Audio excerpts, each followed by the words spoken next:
ना आपको आप बनाया कर, वाह तेरा हुक्म होवे फरमाया कर। हर वेले आंदे दुध कमे तेरे कमरे सलीमा तू ही दुध दे कमे आया कर। वाह वाह वाह वाह वाह वाह यार मारे मरी जण दी चासे ते पट्ठी छुरी नाल कोही जण दी चासे।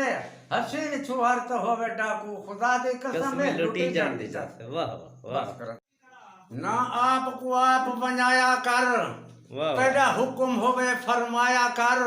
हर वेले आंदे दुध कमे तेरे कमरे सलीमा तू ही दुध दे कमे आया कर। वाह वाह वाह वाह वाह वाह यार मारे मरी जण दी चासे ते पट्ठी छुरी नाल कोही जण दी चासे। हसीन छुहर तो होवे डाकू खुदा दी कसम कसमें लुटी जान जण दी दी चाहते वाह वाह वाह ना आपको आप बनाया कर, वाह तेरा हुक्म होवे फरमाया कर। हर वेले आंदे दुध कमे तेरे कमरे सलीमा तू ही दुध दे कमे आया कर। वाह वाह वाह वाह वाह वाह यार मारे मरी जण दी चासे ते पट्ठी छुरी नाल कोही जण दी चासे। हसीन छुहर तो होवे डाकू खुदा दी कसम कसमें लुटी जान दी चाहते वाह वाह वाह